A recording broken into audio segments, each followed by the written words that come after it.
불가슴입니다. 노회찬 정의당 원내대표 나오셨습니다. 안녕하십니까. 안녕하세요. 네. 방송하기 전과 후가 달라진 점이 있습니까 혹시? 원래 인기가 높긴 했습니다만 대표님이 후에 좀 달라진 점이 없나요? 아, 예, 제가 뉴스공장 직원인 줄 알고 있더라고요. 자, 일주일간의 여러 가지 이제 현안들, 사건, 사고들을 노회찬의 시선으로 정리하는 시간인데, 자, 어떤 것부터 해볼까요? 최근에. 그러다니까 이제 민주당 의원 중에 일부는 네. 자유한국당이 오면은 정족수는 되는 거고 정족수만 되면은 그 사람들 다 반대 표결 하더라도 네. 통과는 되는 거니까 그동안에 이제 불가피하게 이제 미뤄뒀던 그런 이제 외국 출장이나 이런 것들 네. 더 미루기 힘든 사람들은 이제 그렇게 하고 나갔어요. 네. 사실 그러면서 다른 두 개 야당의 이 원내대표들도 그래서 불참을 했거든요. 예. 그런 상황이 있었어요. 이제 45일간 끌어왔던 게 이제 끝났구나 생각하고 이제. 예. 근데 자유한국당이 9시 반 좀 지나서 10시 가까이 되니까 들어왔어요. 예. 들어오더니 표결하려고 하니까 싹 다 나가버리는데 자기들이 나가버리면 표결할 수 있는 정족수, 예. 의사 정족수 예. 더 안 될 수 있다는 걸 알고 나간 거예요. 나가가지고 또 그럼 집에 갔느냐? 집에 안 가고 또 근처에서 근처에서 이렇게 모니터를 통해 가지고 잠복하면서 보고 상황. 있는 거야. 지금 어떻게 되는가? 우리가 나온 상태에서 아마 계속 진행됐으면 또 들어왔을지도 몰라요. 근데 이제 진행이 안 되니까 이제 쌤통이다 이러면서 이제 계속해서 개기고 있었지. 예. 쌤통이다. 저런 것도 알고 있었을 것 같아요. 우리가 이렇게 들어가면 이제 통과가 된다고 생각하고 말씀하신 대로 급한 일정인 사람들은 자리가 빠질 것이다.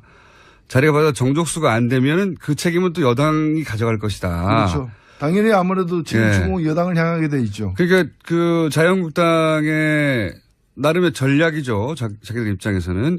우리 처음에. 근데 이런 건 전략이라고 안 합니다. 이런 용어는, 이런 데 쓰는 용어는 잔머리라 그러죠. 잔머리는 굴리는 거고, 전략은 수립하는 거고, 이 차원이 다른 거죠. 이런 걸 전략이라 그러면은, 전략이란 모욕이죠.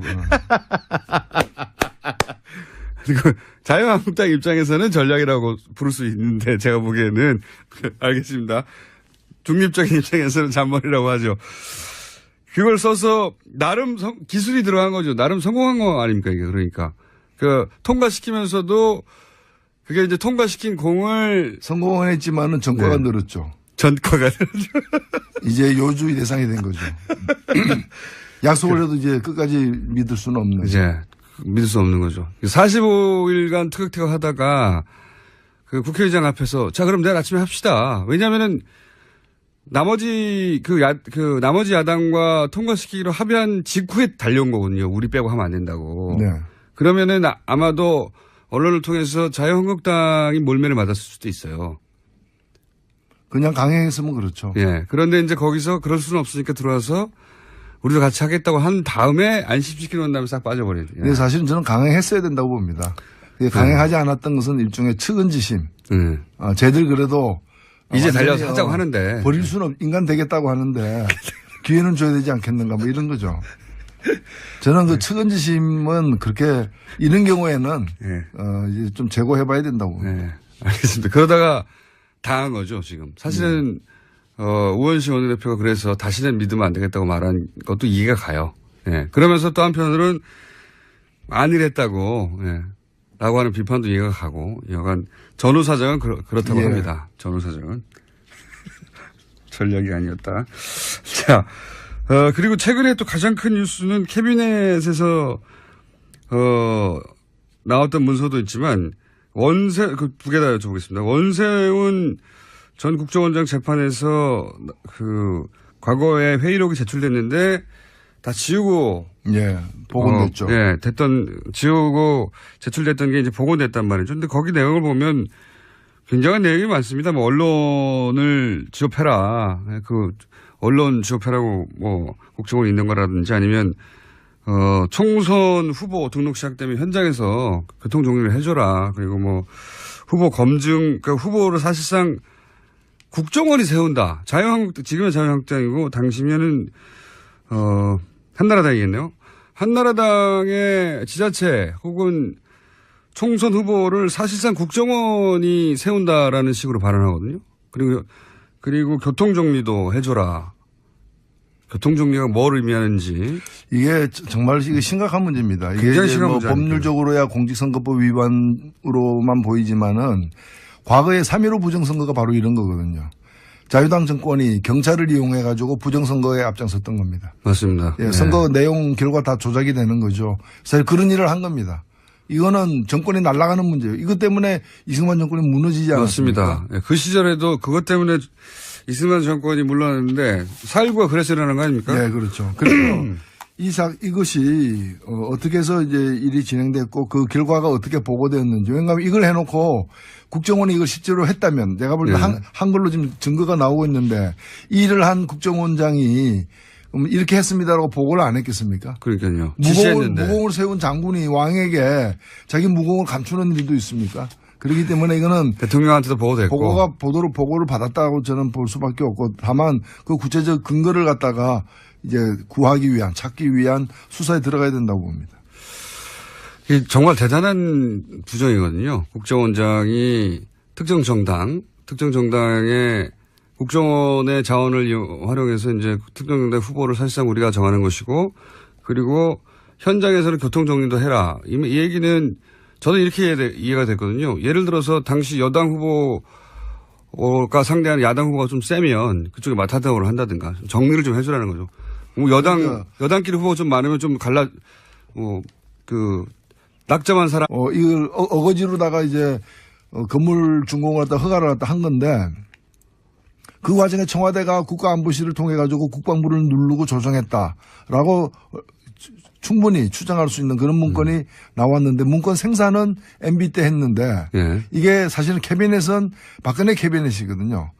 박근혜 청와대 캐비넷이라는 거죠. MB 때 이걸 제가 보기엔 치우고 갔는데 다시 이걸 무슨 필요에 의해서인지 MB 청와대 박근혜의 청와대에서 이 문건을 다시 재출력해낸 겁니다. 그래서 갖고 있다가 이번에 드러난 거예요. 예리합니다. 네. 그렇게 생각 못했는데 박근혜 정부 시절에 이 롯데 인허가 문제를 다시 재론할 이미 허가가 됐고 이미 건물로 올라갔어요. 올라갔는데 박근혜 정부 시절에 롯데를 상대로 해서 뭔가 딜을 하거나 혹은 뭐 할 때 이런 문서가 필요했을지도 모른다 이런 추정을 하시는 거죠. 왜냐하면 롯데와 관련해서 청와대가 일을 많이 했어요. 일을 많이 했어요. 그 면세점을 갖다가 처음에 줄 때 빼기도 했고요. 그 뺀 것도 하나 이제 큰 사연이 있는 스토리가 있는 부분이고 그다음에 다시 또 집어넣었어요. 그리고 그 사이에 신동빈을 갖다가 대통령이 직접 만났고요. 또 대통령이 신동빈을 만난 날 최순실하고 통화를 300통 이상 했다는 거 아니에요. 그러니까 30 몇 분 동안 30 몇 분 동안 10몇 통의 통화를 했다는 거 아니에요. 30 몇 분 동안 10몇 통 곱하기 해서 300통이 머릿속에 들어가셨군요. 뭐 그거 30 곱하기 10. 어쨌든 그런 보도들이 계속 나오고 있죠.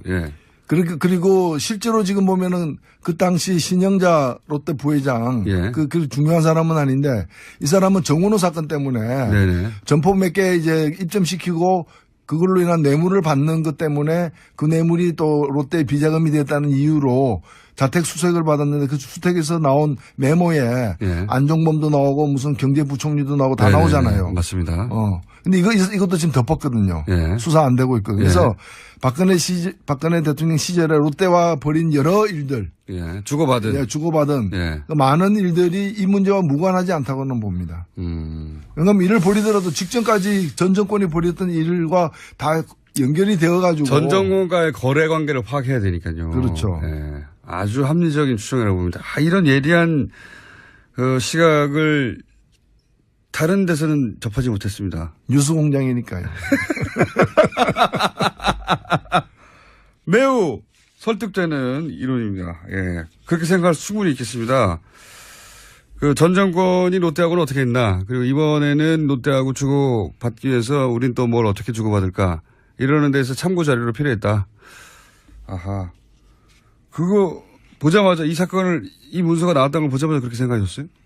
저는 일단은 문서가 어디서 발견됐는지 청와대 내에서도 어딘지가 좀 주목이 갔고 국가안보실이라면은 수긍은 되는데 왜 이미 건물이 그 이명박 정부 초기에 허가가 난 건데 물론 논란은 컸지만 허가가 난 건데 이 박근혜 정부의 그 캐비넷에서 말기에도 나왔느냐, 지나고 나서 나왔느냐. 그것이 계속 그 자리에 있었던 것 자체가 주는 의미가 거의 9년 후에 나온 거예요. 여전히. 9년 동안 거기 있었던 게 아니라 국가안보실이라는 게 뭐 거대하지 않는데 다시 가져온 거다. 탐정입니다. 탐정. 이건 탐정적 사고를 하는 분들 국내에 그렇게 많지 않거든요. 탐사정치라고 하죠. 탐사정치. 매우 일리 있습니다. 그렇게 하지 않으면 이 소수 진보정당의 국회의원으로 살아가기 힘들죠. 아니 뭐 생존이야 뭐 다르게도 가능합니다. 자, 또 최근에 화제가 됐던 지면을 달궜던 것 중에 이원주 의원의 알바비 발언도 있었고요. 그리고 오뚜기가 갑자기 주목받고 있습니다. 그리고 홍준표 대표와 이명박 전 대통령이 만난 것도 있고요. 한 3개 중에.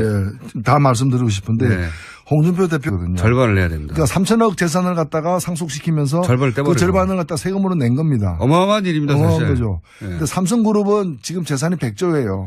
이재용 100조인데 이제까지 이 사람들이 상속세를 얼마 냈는가? 16억 원 냈어요. 16억 맞습니다. 그러니까 32억 원 재산 상속받은 사람의 상속세를 낸 거예요. 맞습니다.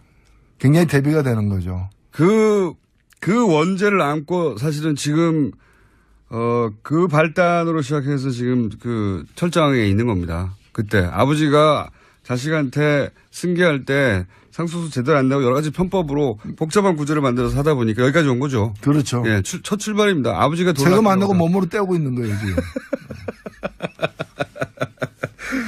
그러니까 삼성 관련해서 뭐 국가 경쟁력이니 뭐 거창한 얘기하고 막 하는데 아니라는 거죠. 저 출발이 돈 안 내려고 이렇게 된 거 아닙니까? 그렇죠. 예.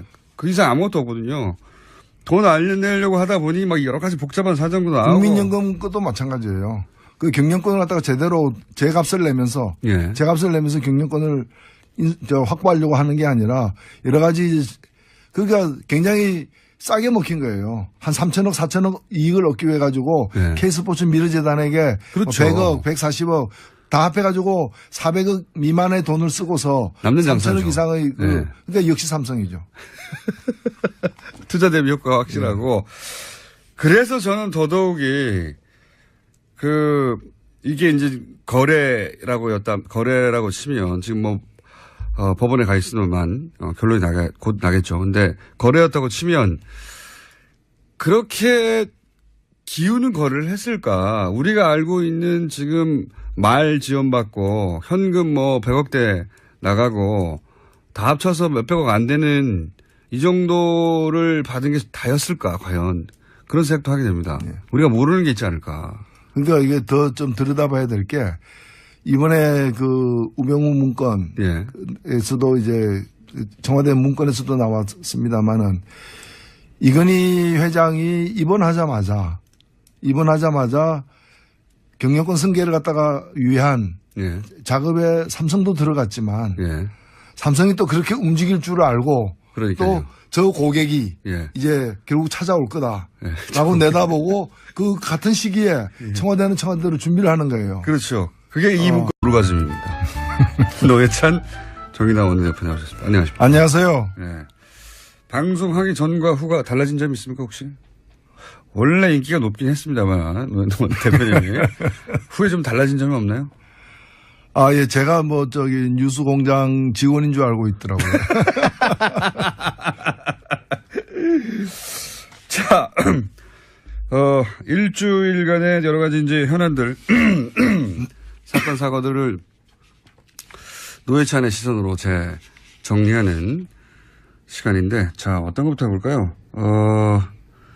최근에 그러다니까 이제 민주당 의원 중에 일부는 자유한국당이 오면은 정족수는 되는 거고 정족수만 되면은 그 사람들 다 반대 표결 하더라도 통과는 되는 거니까 그동안에 이제 불가피하게 이제 미뤄뒀던 그런 이제 외국 출장이나 이런 것들 예. 더 미루기 힘든 사람들은 이제 그렇게 알고 나갔어요. 예. 사실 그러면서 다른 뭐 두 개 야당의 때 이 원내대표들도 그래서 불참을 했거든요.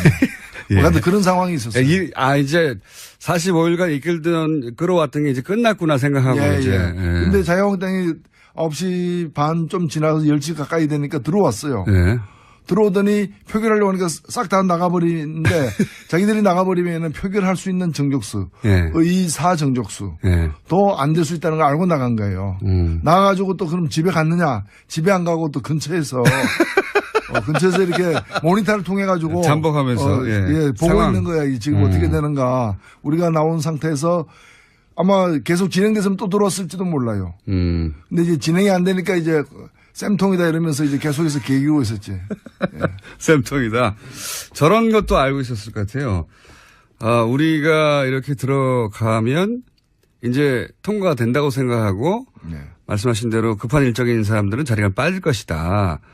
자리가 빠져 정족수가 안 되면 그 책임은 또 여당이 가져갈 것이다. 그렇죠. 당연히 아무래도 지금 추궁 여당을 향하게 돼 있죠. 그러니까 그 자유한국당의 나름의 전략이죠. 자기들 입장에서는.